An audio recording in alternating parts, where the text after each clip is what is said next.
Geni!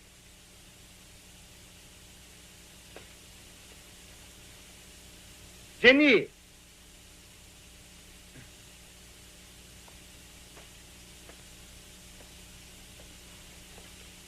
Se escondendo, né, Geni?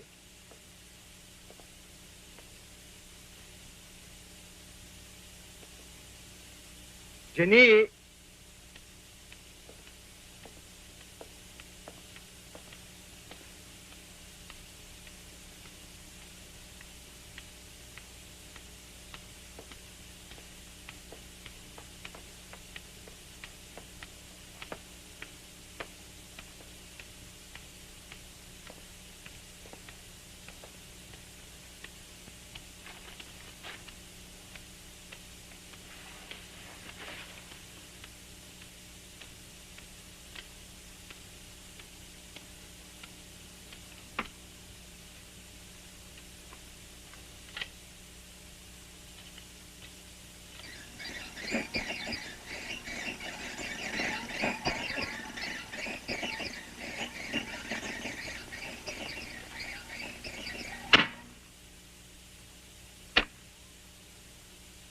Herculano! Quem te fala é uma morta! Eu morri! Me matei! Você pensa que sabe de tudo? Você não sabe de nada! Há uma coisa que você não sabe, nem desconfia. E vai saber agora. Eu falo pra ti e pra mim mesma. Escuta, meu marido. Uma noite, na casa de suas tias, você nem me conhecia ainda.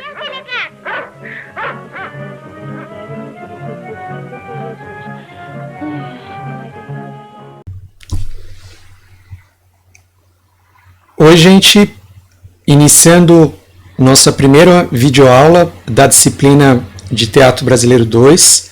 O nosso tema de hoje é a modernização do teatro brasileiro a partir das experiências da dramaturgia do Nelson Rodrigues e do teatro brasileiro de comédia. Então a gente vai conversar um pouco sobre o que foi o TBC, uma companhia bastante importante durante os anos 50 no teatro paulistano, e também vamos discutir algumas encenações de peças do Nelson Rodrigues. O Vestido de Noiva, que é considerada uma encenação de 1943 e é considerada a primeira encenação moderna do Teatro Nacional. A gente vai tentar discutir um pouco esse conceito e também vamos falar bastante sobre o texto do Nelson Rodrigues, que vai ser tema da investigação que a gente vai promover durante toda a disciplina e do exercício prático de áudio-teatro, de áudio-cena, que a gente vai também trabalhar juntos. A peça é o Toda Nudez Será Castigada. A gente abriu o vídeo, vocês assistiram a abertura de um filme inspirado na peça do Nelson Rodrigues, e vocês acompanharam a cena de abertura que contém a narração da Geni. Então a Geni deixa como herança para o seu antigo marido uma gravação em que ela narra uma série de fatos da vida dela que eram até então desconhecidos do marido e da família. A gente vai inspirar o nosso exercício de criação em áudio nessa gravação.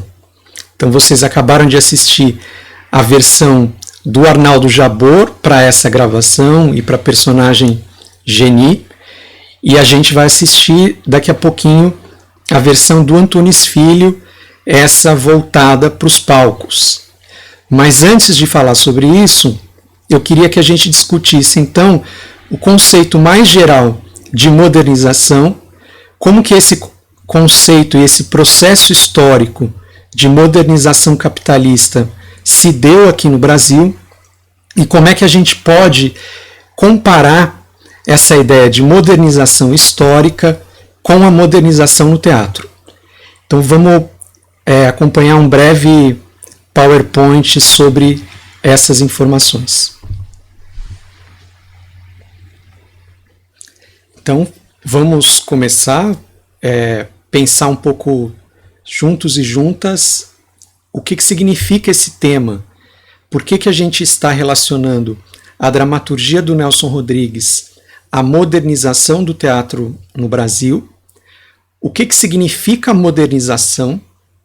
E mais, se a gente pode falar no Brasil de uma espécie diferente de modernização, que seria uma modernização conservadora.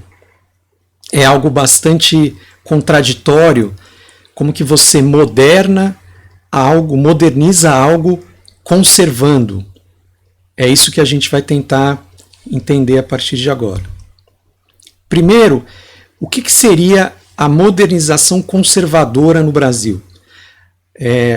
Esse processo teria se iniciado a partir dos anos 30 e se estendido até o final da ditadura civil-militar, lá em 1985. Esse conceito de modernização conservadora ele foi criado por um sociólogo inglês, o Barrington Moore Jr. Esse sociólogo pensou a ideia de modernização conservadora para tratar não do processo histórico brasileiro, mas sim para tratar do processo de desenvolvimento capitalista na Alemanha e no Japão. A pergunta que o Barrington se fez é por que o capitalismo na Alemanha e no Japão se desenvolveu de maneira tão diferente em relação à Inglaterra e à França. Mais do que isso, por que na Alemanha, na Itália, em Portugal, na Espanha, o capitalismo se desenvolveu numa relação estreita com o fascismo? E por que a Inglaterra e a França mantiveram, durante todo esse período dos anos 30 até 45, um processo de desenvolvimento capitalista por meio de uma via democrática? Será que é possível distinguir esses processos históricos? Então ele vai afirmar que a Revolução Burguesa, bem como o processo de industrialização desses países, Alemanha e Japão, e também a gente poderia trazer Itália e Espanha, Portugal também mais para um pouco diferente, com menos industrialização, mas também dessa maneira, ele vai dizer que nesses países a Revolução Burguesa e o processo de industrialização se deu por meio de um pacto político entre a burguesia industrial e as oligarquias rurais. Esse pacto foi mediado, foi arranjado, foi organizado e realizado por meio do próprio Estado, sem rupturas violentas. Então, ao contrário do que aconteceu na França e na Inglaterra, o capitalismo se desenvolve nesses países europeus sem revolução. Então, o Barrington Moore vai dizer que há 3 caminhos possíveis a partir da experiência histórica para se chegar à modernidade. A modernidade aí como passagem do mundo pré-industrial para o mundo capitalista industrial. Então ele vai dizer que são 3 caminhos. O primeiro seria a via democrática, baseada numa revolução burguesa, caminho que aconteceu tanto na França quanto na Inglaterra. O segundo caminho seria o que ele chama de via autoritária, que é o que aconteceu na Alemanha, no Japão, na Itália, na Espanha e em Portugal. Ou seja, quando há um pacto político e uma presença forte do Estado exercendo uma dominação sobre as outras classes, mas sem que haja uma ruptura.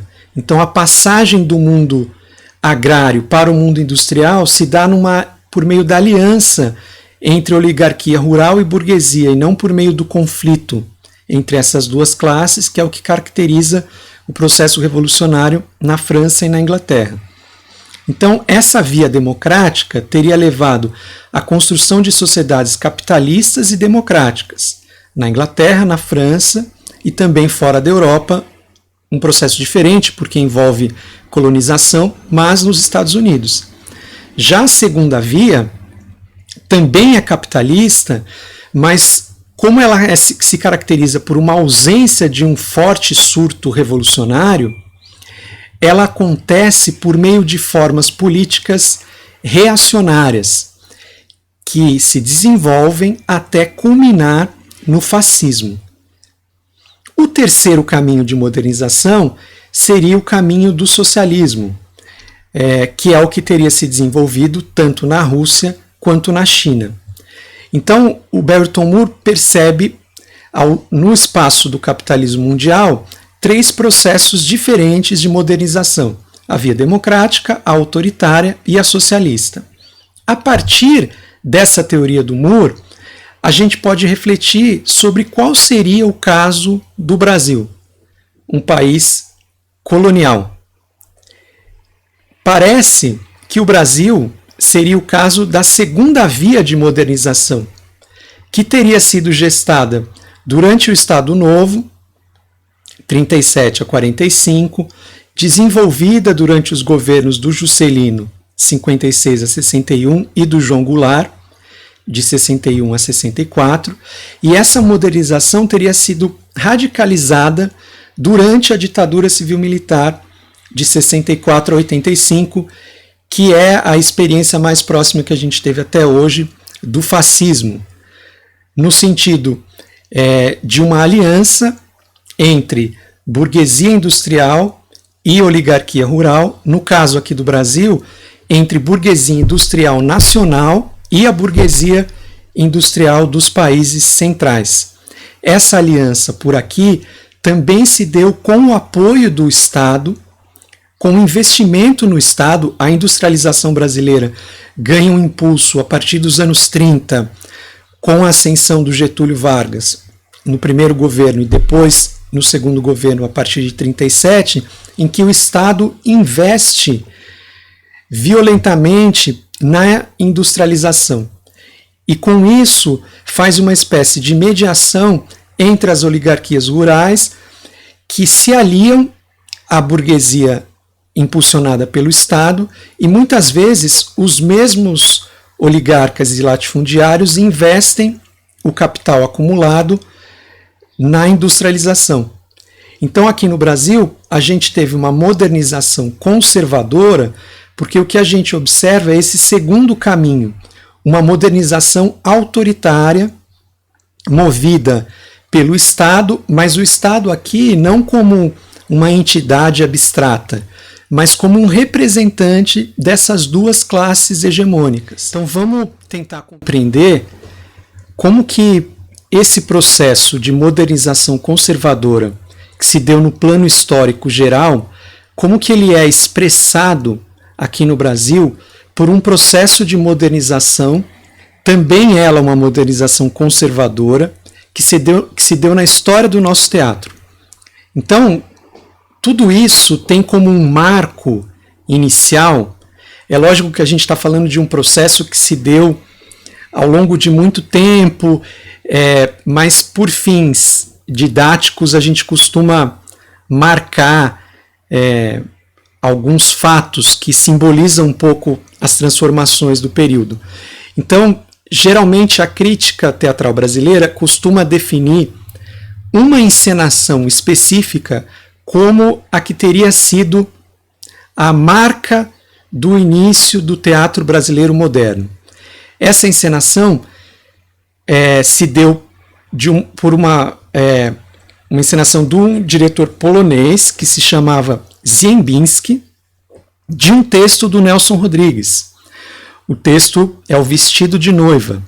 E essa encenação aconteceu em 1943, quando o Ziembinski dirigiu um grupo carioca chamado Os Comediantes. Quem era o Ziembinski? O Ziembinski é um diretor polonês que em 1943 1940, mais ou menos, chegou aqui no Brasil aos 33 anos, fugindo da Segunda Guerra, e no Rio de Janeiro ele se aproximou de uma companhia amadora de teatro, formada por artistas e intelectuais, nenhum deles era profissional, que estavam inicialmente interessados no estudo da dramaturgia moderna. O que é a dramaturgia moderna? Então, vamos nos lembrar que o drama burguês tradicional, que foi a forma hegemônica do teatro durante todo o século XVIII e boa parte do século XIX, a partir de uma série de crises e revoluções que marcam a Europa em 1848, depois em 1871 com a Comuna de Paris, o momento de crise europeu começa a ser expressado na dramaturgia. E o que os dramaturgos e dramaturgas daquele momento perceberam é que o drama burguês, com aquela estrutura rígida, baseada apenas no diálogo, na unidade de ação, nos conflitos privados do plano familiar, não conseguia mais dar conta de uma nova realidade que estava emergindo, marcada pela ascensão do proletariado, dos partidos comunistas e por uma crítica ao regime liberal democrático que o drama burguês, de alguma maneira, sempre expressou ou defendeu. O drama burguês é baseado na autonomia do indivíduo. Então, o personagem burguês é capaz de exercer livres escolhas. Os artistas do drama moderno começam a questionar até que ponto as escolhas humanas são livres naquele panorama de crescente luta de classes, de guerra civil, e até que ponto o drama, que só retrata esse indivíduo no seu espaço sentimental e familiar, servia para tratar desses novos conflitos. Então a dramaturgia moderna começa a romper com a unidade de ação, com a linearidade do tempo, com a unidade do espaço, com a preponderância do diálogo. Há uma série de características formais que caracterizam o drama moderno, que é uma espécie de forma dramática que testemunha a crise do drama burguês. Essa dramaturgia moderna expressa o processo de modernização capitalista europeu. E aqui no Brasil, uma série de artistas do modernismo, como a gente viu o Oswald de Andrade no semestre passado, estavam investigando o que seria essa dramaturgia moderna, e alguns intelectuais e artistas do Rio de Janeiro formaram uma companhia de teatro amador, chamados Comediantes, para tentar experimentar essas novas formas teatrais europeias que começavam a chegar aqui no Brasil. Então, essa companhia consolida todo um movimento de teatro amador que, desde o final dos anos 20, já buscava transformar o panorama teatral do Rio de Janeiro, que era um panorama, assim como o de São Paulo, marcado por montagens altamente comerciais de comédias de costume, basicamente. A gente vai falar um pouco mais adiante o que eram as comédias de costumes. Essa encenação do Vestido de Noiva do Nelson Rodrigues, sob a direção, então, de um encenador europeu polonês, é considerada a inauguração dessa modernidade no teatro brasileiro. Não apenas porque o Vestido de Noiva do Nelson Rodrigues é uma peça que dialoga com essas transformações que o drama moderno vivia na Europa, transformações que procuravam também dar conta de todas as rupturas que as vanguardas artísticas realizaram. Mas havia uma inquietação no plano da encenação. Então, a companhia nasce dessa inquietação de buscar uma ruptura com essas montagens comerciais e uma espécie de entrada no teatro brasileiro daquele movimento de renovação que a literatura havia vivido durante a Semana de Arte Moderna. No entanto, os Comediantes ainda eram um grupo de teatro amador. E é essa contradição que me faz questionar um pouco o quanto a gente pode caracterizar essa encenação como uma encenação moderna, mas a gente já vai chegar nisso. A gente está tratando aqui um pouco dessa marca que a crítica tradicional estabelece. Por que, então, que se considera o Vestido de Noiva como uma primeira encenação moderna no Brasil? É isso que a gente vai tentar compreender a partir de agora. A encenação de Vestido de Noiva, do Zembinski, buscou colocar em cena uma linguagem de encenação coerente no que dizia respeito às propostas do texto. Vejam que eu destaquei algumas palavras. A palavra coerente aqui é importante, a gente já vai entender um porquê. Essa encenação, em diálogo com o clima lírico e poético do texto, buscava construir não uma série de ações cotidianas, mas uma espécie de plasticidade, formada por marcações altamente desenhadas, extra-cotidianas, não mais baseadas na movimentação do drama burguês, que é a movimentação cotidiana, então baseada numa coreografia dos movimentos e numa interação com uma iluminação capaz de criar sombras e destacar contornos do cenário, que não era mais um cenário realista, mas era um cenário feito em planos, em 3 planos do espaço, a gente já vai ver fotografias, definido pelo Tomás Santa Rosa. O Nelson Rodrigues definiu a sua dramaturgia do Vestido de Noiva como uma trama de ações simultâneas em tempos diferentes. Vejam as características do drama moderno aqui. Ações simultâneas em tempos diferentes. Então, ao mesmo tempo que a encenação dividia o palco em 3 espaços, o Nelson Rodrigues dividia a trama em 3 tempos simultâneos. Isso é muito diferente da temporalidade do drama burguês, que é marcada por um tempo único. Então vejam que há uma coerência na encenação do Zembinski quando ele divide o espaço em 3 planos. Ele busca ser coerente com a divisão em 3 tempos da dramaturgia. Então há uma intervenção da encenação que se pretende tão criativa quanto a dramaturgia. Nesse sentido, me parece que a crítica tradicional considera essa montagem como um marco da nossa modernização teatral. Mais do que isso, o Zembinski é considerado o primeiro encenador do nosso teatro brasileiro, porque apesar da gente ter tido antes deles alguns diretores e até diretoras de teatro, a gente não tinha ainda a ideia de que o diretor era um criador. O diretor era muito mais o que se chamava na época de ensaiador. Ele ensaiava o elenco para que as características do texto fossem transpostas diretamente para a cena. O Zembinski se coloca aqui como um criador. Então, ele é coerente com a dramaturgia, mas ele não a transpõe diretamente. Mais do que isso, a gente tem um trabalho de cenário, de figurino e de iluminação que é tão importante e criativo quanto o texto do Nelson Rodrigues. Então, o texto fala de um acidente da protagonista, a Alaide. Ela sofre um acidente e a peça começa com ela numa mesa de cirurgia no hospital, em estado de choque, e enquanto ela é operada, ela vai reconstituindo os acontecimentos marcantes do próprio passado. E ao mesmo tempo em que ela rememora, ela mergulha em fantasias do seu inconsciente, mistura personagens imaginários com personagens do seu próprio passado, e também relembra fatos concretos do cotidiano mais recente.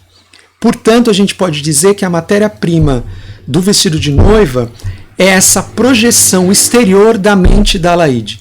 Vejam que eu grifei projeção exterior, porque quem passou já por teatro, História do Teatro 3, sabe que essa é uma das características essenciais do expressionismo, né? Nas dramaturgias expressionistas, há sempre um protagonista que exterioriza o seu inconsciente, e o narrar desse inconsciente é o narrar da própria ação do drama expressionista. Então aqui a gente acompanha o inconsciente, as lembranças e delírios da Alaide, que está entre a vida e a morte. Então o Nelson Rodrigues importa essas características do expressionismo, características do drama moderno expressionista, portanto, ele as importa aqui para o Brasil. Então, essa encenação é considerada um marco para o drama moderno aqui no Brasil, para o teatro moderno, porque a gente tem a figura de um encenador moderno, de um iluminador, de um cenógrafo, que é o Santa Rosa, e de um dramaturgo também, todos eles em diálogo com a dramaturgia moderna. Então vamos entrar aqui especificamente em como foi a montagem do Vestido de Noiva. Então, para dar concretude a esses 3 planos imaginados pelo Nelson Rodrigues, quais são? Um plano trata das ações que acontecem enquanto a Alaide está internada, então ações reais. Um plano são ações do passado e um terceiro plano são ações imaginárias. Então o cenógrafo, o Santa Rosa, projetou uma ampla construção que ele definia como arquitetura cênica. Vejam que importante isso. O cenário não é mais uma paisagem que fica no fundo com telões pintados, mas ele se propõe, assim como se dava na Europa, a construir uma arquitetura própria, que não reproduz um espaço real, mas que, pelo contrário, produz um espaço imaginário, poético, simbólico. Um forte plano de luz criado pela iluminação do Zembinski incumbia-se de fornecer os climas soturnos, misteriosos, solicitados pelos ambientes. Então, ao contrário da encenação do drama burguês, a gente não tem a iluminação como aquela luz branca vazada pelo palco inteiro, que é como se buscasse transformar a realidade em algo transparente. Aqui a gente tem o contrário. A iluminação representa e expressa a realidade como algo misterioso, como algo de difícil compreensão, como algo próximo de uma atmosfera de guerra, de terror, o que era base para o expressionismo. Notem, no entanto, que há um descompasso aqui, né? O nosso primeiro drama moderno expressionista encenado é realizado em 1943, quando o expressionismo na Europa já tinha declinado há bastante tempo. Né? O expressionismo viveu seu auge até 1918, mais ou menos. Então a gente tem aqui um atraso de 2 décadas, mais de 2 décadas. A encenação era uma encenação grandiosa, no Teatro Municipal do Rio de Janeiro, estreou em 28 de dezembro de 1943. Vamos ver um pouco mais imagens. Aqui vocês podem acompanhar como que se dava esses 3 planos. Né? A gente tem o palco, no fundo um primeiro plano e uma construção do terceiro plano, como se a gente tivesse 3 andares. Cada um desses planos correspondia a um plano temporal na dramaturgia do Nelson Rodrigues. Então, a contradição aqui é que um grupo amador foi responsável por criar o primeiro espetáculo efetivamente moderno, segundo a crítica mais tradicional. O Décio de Almeida Prado, que é o crítico brasileiro mais conhecido, mais importante, que escrevia nos jornais da época e depois publicou uma série de livros refletindo sobre esse momento de modernização do teatro brasileiro, ele diz o seguinte: é provável que em nenhuma outra peça o Zembinski tenha sido tão feliz na mise-en-scène, quer dizer, na encenação, como nesta. Né? Então teria sido a encenação mais marcante da trajetória do Zembinski aqui no Brasil. Então o Décio diz: com intuição admirável, o Zembinski adivinhou e valorizou tudo o que o autor quis dizer. Vejam que a gente não está ainda no paradigma da encenação contemporânea, em que o encenador cria livremente em relação ao texto. Aqui o critério de sucesso de uma encenação ainda é valorizar o que o autor quis dizer, mas valorizar de maneira criativa e não mais submissa ao texto, dando à peça uma interpretação das mais lúcidas. Isso é muito importante. Então a tarefa do encenador moderno não é criar um texto independente da dramaturgia, como é das nossas encenações contemporâneas, mas é sim criar uma interpretação própria para o texto, uma interpretação que seja fiel ao texto, que revele o que a gente não consegue compreender na mera leitura do texto. Então, a encenação passa a ser vista aqui como uma interpretação criativa do texto.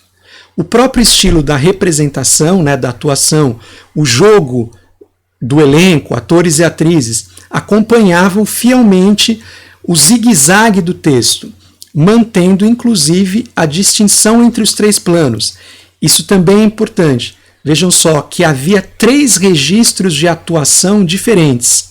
As cenas desenroladas no plano da alucinação são jogadas num estilo francamente expressionista, que viola deliberadamente a realidade para conseguir um efeito plástico, em contraste com as cenas da memória, que eram mais próximas do cotidiano, e ainda mais com as cenas do plano da realidade, que eram perfeitas no seu naturalismo. Então vejam que o Zembinski pensou não só um diálogo com o cenário, com a iluminação, com os figurinos, mas também com registros de atuação diferentes, capazes de expressar os tempos diferentes do espetáculo. Isso também é um pensamento moderno, porque considera a atuação como uma linguagem múltipla. A atuação não é apenas mais o melodrama ou o naturalismo, né? Mas a atuação é um jogo que pode transitar por diversos registros numa mesma encenação. Vejam aqui o cenário da peça. A gente tem aqui novamente os 3 planos. No plano de baixo a gente tem esses pórticos, né, em que os personagens apareciam. Reparem que há pouquíssima referência ao cotidiano, a não ser nos objetos de cena. Aqui a gente tem a noiva, a Laide, né, e os 3 planos novamente, né. Vejam que aqui a gente tem uma mistura dos planos dos 3 tempos, que acontece em algumas cenas, né? O delírio é invadido pela recordação, que é invadida por personagens cotidianas. Aqui as fotos são muito antigas, então elas não estão bem definidas, mas acho que dá para vocês perceberem claramente o jogo de luzes e de planos, esse ambiente sombrio do expressionismo que foi trazido pelo Zembinski. Aqui essa foto com mais definição, a gente tem o elenco e novamente os planos. Vejam que é uma construção arquitetônica mesma, que parece remete a um castelo, mas também às escadarias do teatro grego, mas a gente não consegue identificar o tempo histórico preciso, exatamente porque a peça se passa em muitos tempos. E aqui a gente tem um esquema, ó. Vejam só, o plano da realidade se dava lá no 3º andar, o plano da alucinação aqui no 2º espaço do desenho e o plano da memória na boca de cena. Então, aqui é um desenho que reproduz o cenário do Santa Rosa. O Brasil produzia muitos filmes. As chanchadas da Atlântida enchiam as salas dos cinemas. No circuito fechado dos cineclubes, um pequeno público assistia a clássicos do cinema mundial. No Rio de Janeiro, Zembinski provocou a grande transformação do teatro brasileiro, dirigindo a peça Vestido de Noiva de Nelson Rodrigues, encenada pelo Grupo dos Comediantes.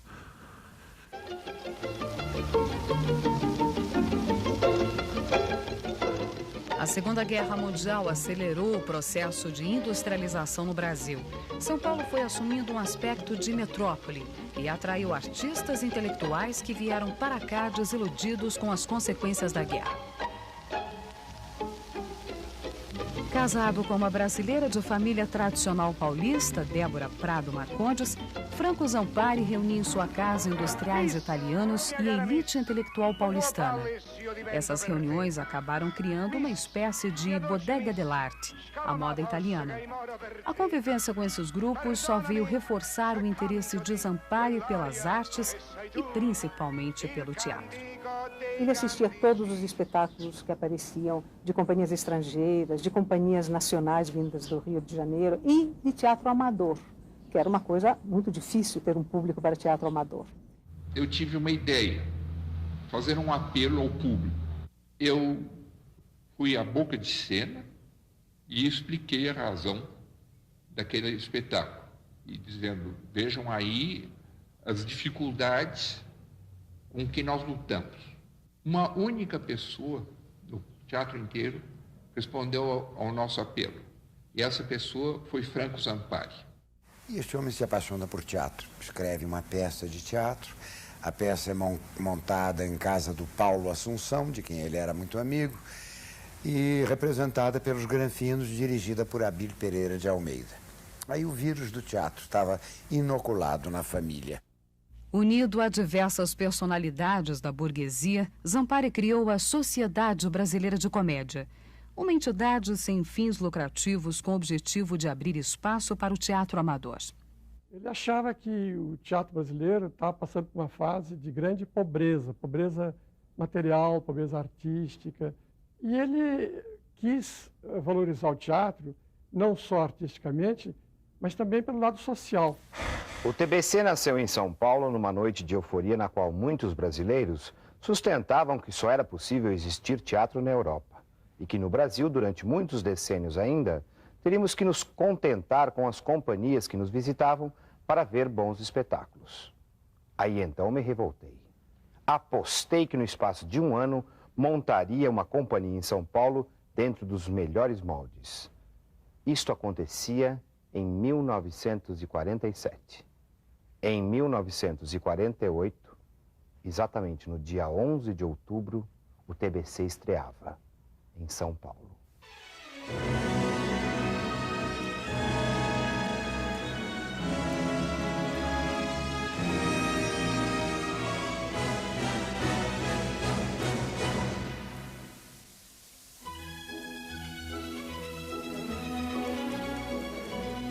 O Teatro Brasileiro de Comédia estreou com 2 espetáculos. Henriette Morinot representando o monólogo de Jean Cocteau, La Voix Humaine. Allô, allô, mademoiselle, on me sonne et je ne peux pas parler. Il y a du monde sur la ligne. Dites à cette dame de se retirer.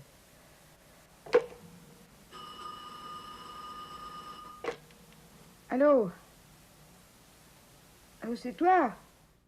O outro espetáculo da noite foi A Mulher do Próximo, escrita e dirigida por Abílio Pereira de Almeida. Nos papéis principais, Cacilda Becker e o próprio Abílio. Além de ter sido um acontecimento social, a estreia do TBC gerou polêmica.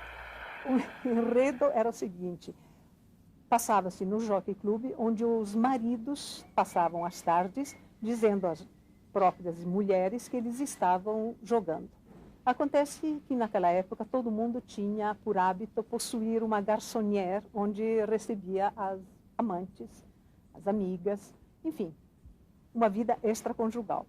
E havia um truque totalmente guardado no maior segredo, que era o seguinte: quando a esposa telefonasse para o clube pedindo para falar com o marido, a telefonista imediatamente ligava para a garçonnière e fazia o marido e a mulher conversarem através desta ligação.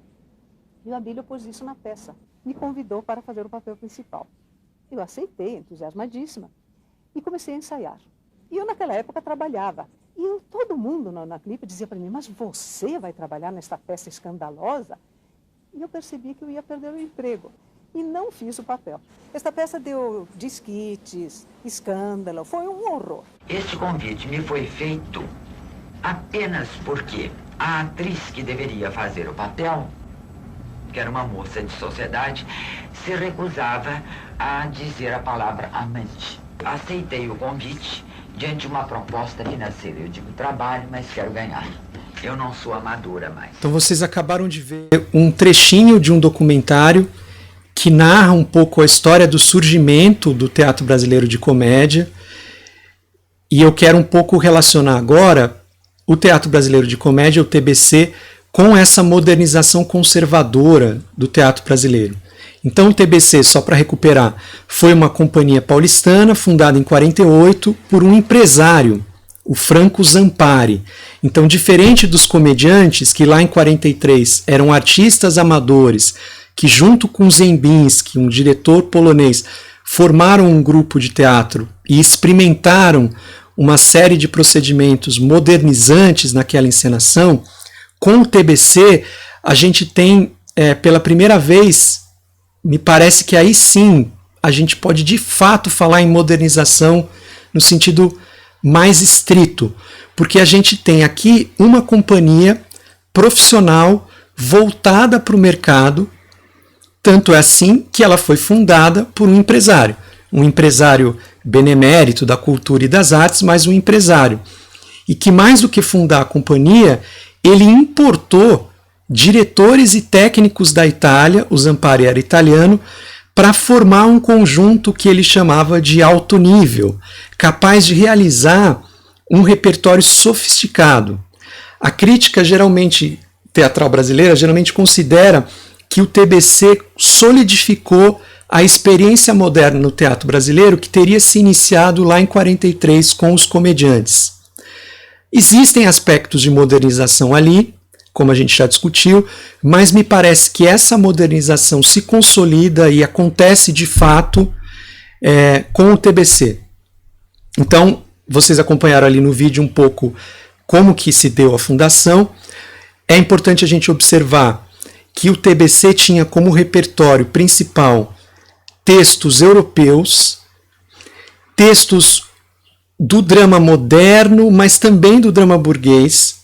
E mais do que isso, os critérios de montagem não eram mais as pesquisas individuais ou coletivas, como a gente viu com os comediantes, mas o critério era agradar o gosto do público.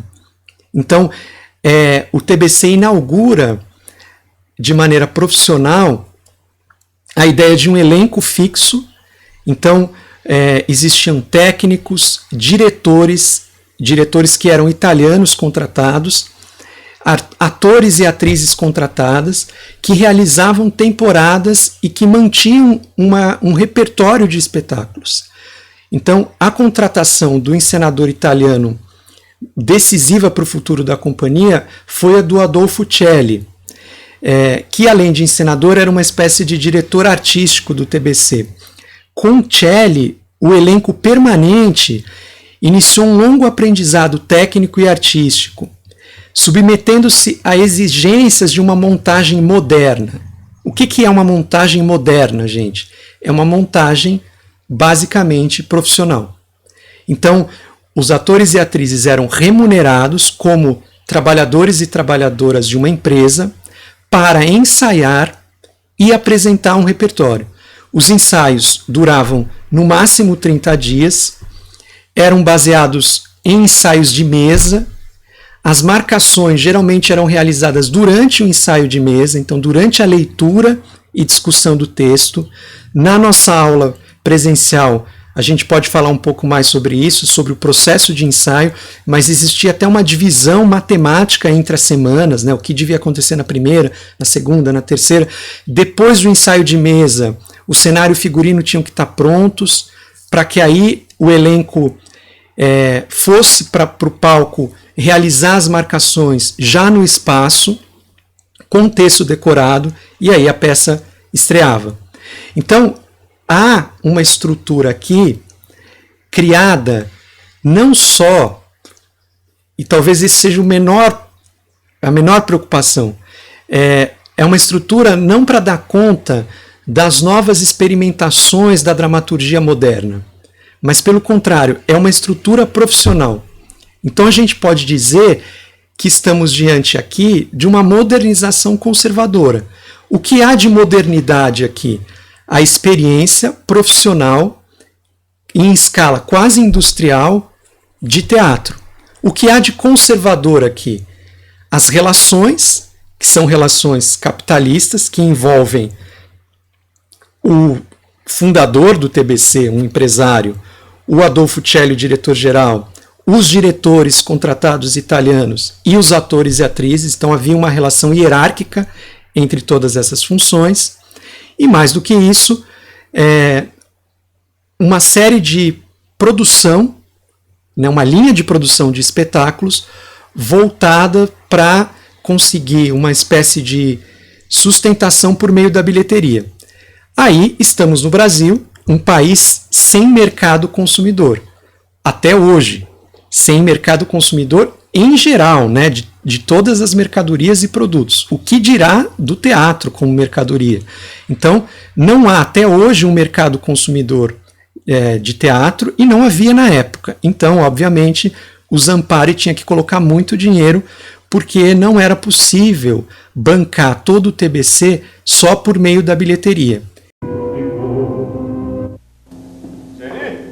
Eu estou precisando de um favor teu de mãe para filho caçula. Outra surubada eu não faço mais, por dinheiro nenhum. Não é nada disso, Geninho. O negócio agora é sério. Você sabe quanto é que tá me devendo? Eu pago, pode deixar que eu pago. Paga mesmo porque eu tô dura, sabe como é? É meu irmão. O tal? O Herculano. A mulher morreu. Exato, ficou viúvo. Opa! Então é o melhor partido do Brasil. Dinheiro ali é... Me diz um negócio, Patrícia. É verdade que a mulher morreu de... Câncer. Câncer no seio. Você não sei é fogo. De amargar. Melhor você não sabe. Eu tenho uma cisma de que vou morrer de câncer no seio. Que palpite besta. Para de brincadeira, Patrício. Mas a mulher do teu irmão, a que morreu, era bonita? Tinha seio bonito? Não passo pé. Você quer saber de negócio? A coisa mais difícil é o seio bonito. O meu é? A sua mascarada. Aquela geninha acabou, pronto. Eu sou católico praticante. Eu só entendo sexo no casamento. Meu Deus, raciocina. Você vai ter a sua noite de núpcias como se eu fosse deplorar você. Para, Geninha, para. Vem cá, vem. Vem beijar os meus sapatos como um dia eu beijei os teus. Beija.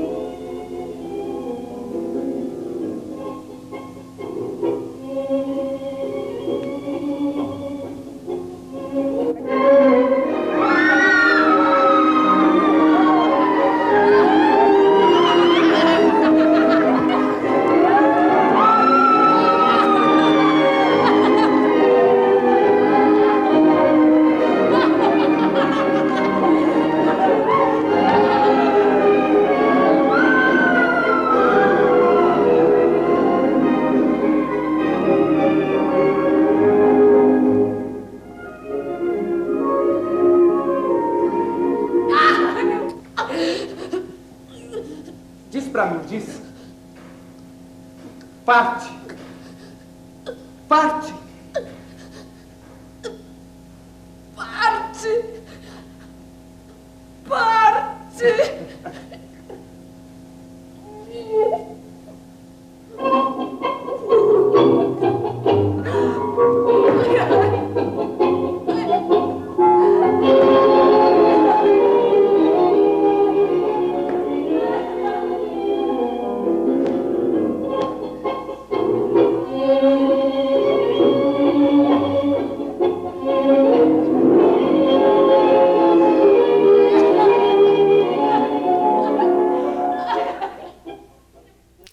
Então vocês acabaram de assistir algumas imagens de uma montagem muito importante do Toda Nudez Será Castigada, do Nelson Rodrigues, que foi realizada pelo Antunes Filho em 1965. Essa peça, essa mesma montagem, ela foi reproduzida, remontada pelo Antunes Filho, já com o grupo do CPT, o Centro de Pesquisa Teatral, em 2012. Então, o CPT é um centro de pesquisa que era financiado pelo SESC, ele estava concentrado no SESC Consolação, em São Paulo, e o Antunes Filho tinha ali no CPT um espaço de pesquisa e também pedagógico.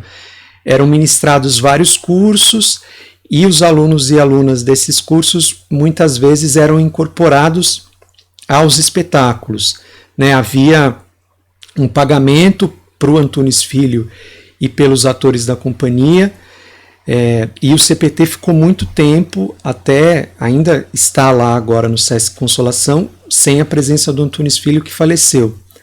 Então o CPT também é um grupo bastante importante aí dos anos 80, 90, 2000 do teatro brasileiro, mas eu queria que a gente falasse um pouquinho dessa encenação do Toda Nudez Será Castigada, porque ela promove um diálogo com as montagens anteriores do Nelson Rodrigues, com essas montagens que caracterizaram o início do teatro moderno aqui no Brasil. Então, aqui vocês já estão vendo fotos da segunda montagem, de 2012. Eu vou mostrar para vocês daqui a pouquinho um vídeo dessa montagem. Mas o que é importante, o que o Antunes Filho, já em 1965 e depois em 2012, trouxe como inovação para o texto do Nelson Rodrigues? A quebra com a tradição da comédia de costumes.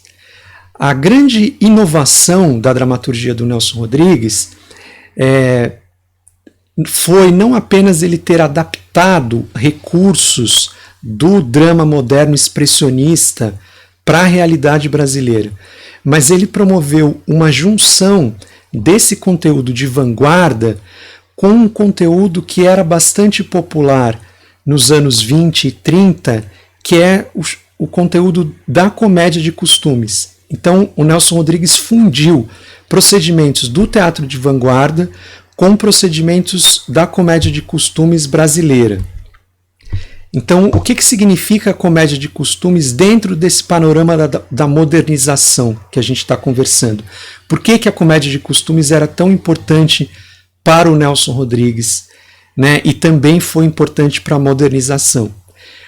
Porque esse processo que a gente está conversando e chamando de modernização conservadora, ele não decorre unicamente dessa encenação do Vestido de Noiva de 43, mas ele foi resultado de uma série de tentativas de renovar a cena nacional e de profissionalizar essa cena. Durante a década de 30, autores diversos lançaram-se a várias experiências no campo da dramaturgia, embasados em correntes e filosofias, principalmente das vanguardas artísticas. Mas eles não conseguiram emplacar e muitas vezes sequer encenar os seus textos. O caso principal é o Oswald de Andrade, que produziu uma dramaturgia que permaneceu inédita durante décadas. Por outro lado, acontecia por aqui, enquanto essa tentativa de experimentação ocorria de maneira meio subterrânea, havia um teatro em escala industrial, empresarial, que fazia muito sucesso por aqui, que era o teatro das chamadas comédias de costumes, que eram produzidas no Rio de Janeiro e em São Paulo, por meio de uma escala bastante empresarial, que considerava uma divisão intensa social do trabalho. Então você tinha ensaiadores que trabalhavam em vários teatros simultaneamente, você tinha atores e atrizes que também participavam de elencos de várias peças ao mesmo tempo, e você tinha grandes plateias durante temporadas muito grandes, às vezes mais de um ano, de um mesmo espetáculo. Para vocês terem uma ideia de como funcionava, os textos, era necessário produzir tantos textos que muitas vezes os dramaturgos trocavam entre si cenas, e as cenas eram literalmente costuradas, né, umas nas outras para formar novos textos para serem rapidamente encenados. O mesmo acontecia com as encenações. Muitas vezes um encenador pegava uma cena que outro estava trabalhando e remontava. Tal era a velocidade de encenação e de apresentação desses espetáculos. O que se caracterizava, além dessa questão industrial e do grande sucesso, como a gente pode definir uma comédia de costumes, né? Por que as peças do Nelson Rodrigues remetem a essa tradição? Porque a gente pode dizer que a comédia de costumes aqui no Brasil era uma espécie de drama burguês cômico.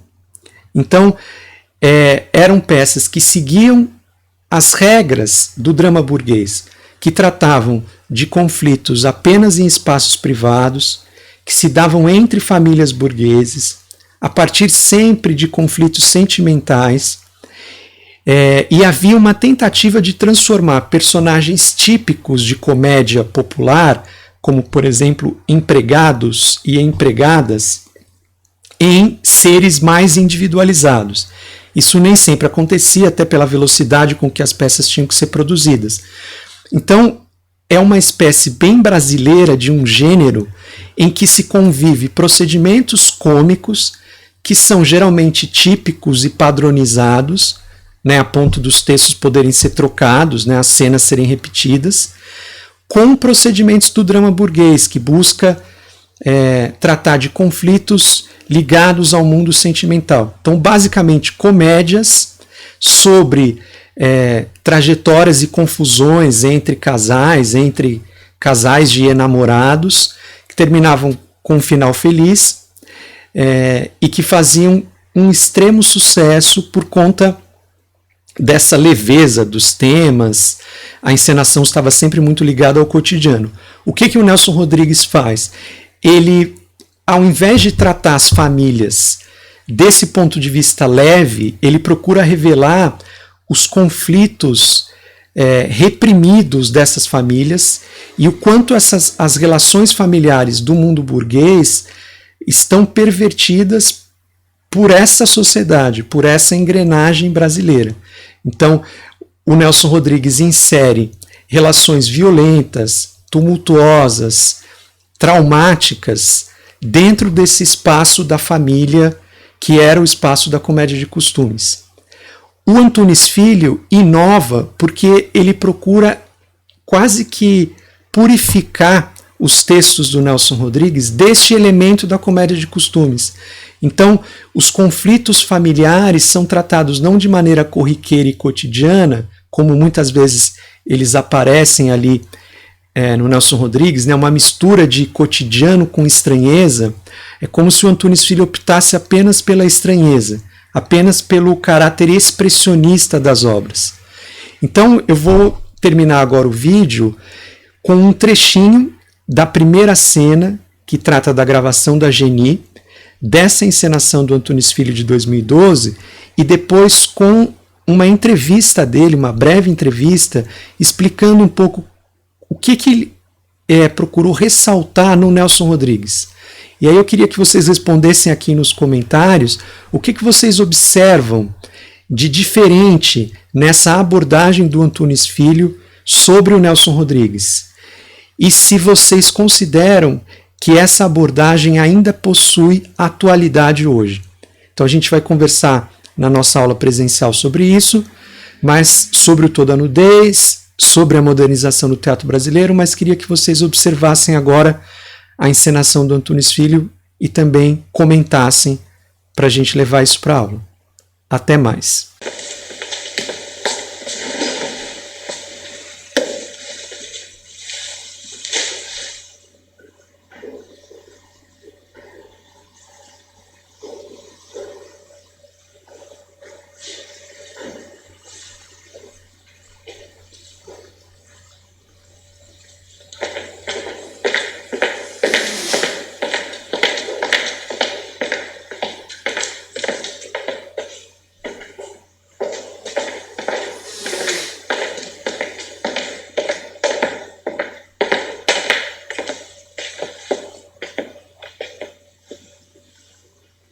O meu perfil, eu sou um romântico, um Pierrot do Meia, sou um homem que acredita no amor eterno, ou o amor eterno se acaba, não era amor, ouviu? Sou um homem que chora, se for preciso chora, acho brasileiro, que não chora o mau caráter. E a minha sensibilidade, o meu sentimentalismo, chega a ser ridículo.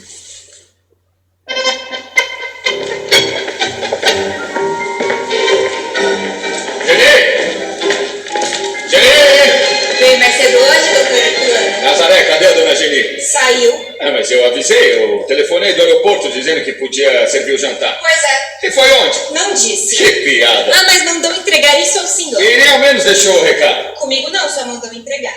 Ah, agora eu me lembrei. A Geni me disse no telefone que ia me deixar uma surpresa. Obrigado.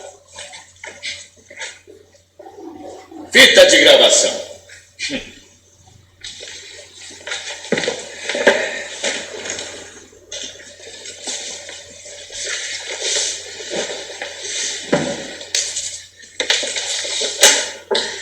Herculano, quem te fala é uma morta. Eu morri, me matei. Escuta, Herculano, ouve até o fim. Há uma coisa que você não sabe, nem desconfia. Uma coisa que você vai saber agora, contada por mim, e que é tudo. Escuta, meu marido. Uma noite, em tua casa... Ah, depressa chamar o padre Nicolau.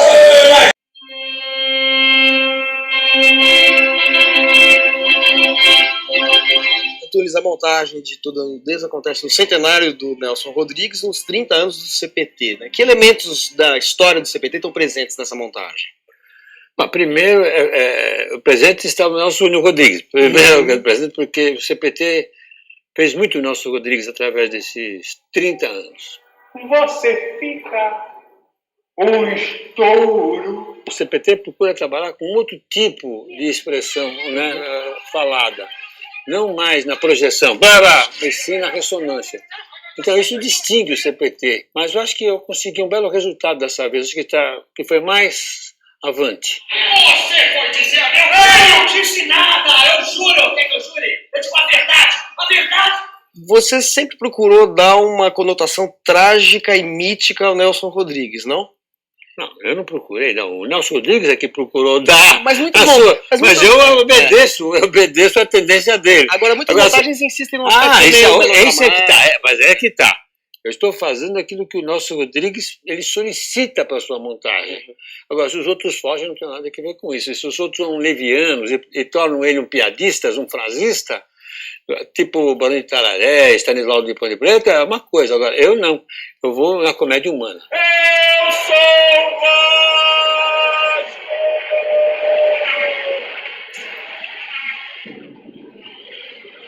O que modificou a visão crítica de Nelson Rodrigues foi a entrada que eu coloquei, introduzi, foi Jung, porque estava somente em Freud. Uhum. Aí deu tudo na dinâmica do desejo e repressão. Você deu uma conotação. E mais ainda, do inconsciente coletivo. Né?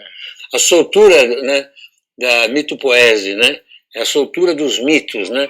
Que você pega uma pessoa comum, uma menina, uma prostituta no ponto de ônibus, né? Mas ela está cercada, segundo o Nelson Rodrigues, de fantasmas que são mitos. Então ela está cercada de mitos. Então aquilo que o jornalista Nelson Rodrigues flagrava tinha alguma coisa a mais.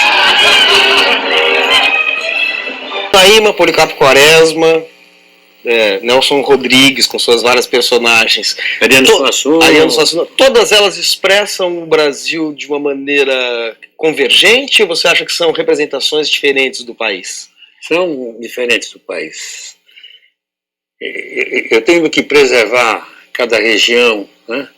Os seus costumes, os seus hábitos, as suas crenças, né? O seu peculiar. Porque eu acho que essa amálgama que dá o Brasil, essa coisa democrática, esse entrelaçamento, isso é fundamental, esse entrelaçamento de ter o país tem várias vozes, e todas elas respeitáveis, meu senhor. Você tem avaliado essas comemorações do centenário? Eu estava um pouco assim, não quero fazer Nelson Rodrigues no centenário, eu fiz a vida inteira, o CPT só fez Nelson Rodrigues, eu não quero fazer Nelson Rodrigues. não vou fazer dessa vez, não vai ficar, eu vou me omitir. Não é a dama de Greta Garbo, agora não faço para aparecer. Não, eu não queria, eu queria ficar afastado. Mas acontece que precisou, né, fazer eu precisei dar uma excursãozinha no Nelson Rodrigues para poder fazer no Mirado, em Santos, e eu transformei em 4, 5 cenas, e peguei essa peça, toda vez para castigar. Aí eu estava com a mão na massa, vamos com a massa inteira, vamos inteira, e fizemos a peça, entendeu? É simplesmente isso. Eu diria que o Antunes consegue fazer um clássico, como se a gente estivesse fazendo um Shakespeare, um Dostoiévski, um Ibsen, né? Do Nelson, e eu acho que o Nelson merece isso. Acho que ele põe o Nelson no lugar dele, na minha humilde opinião.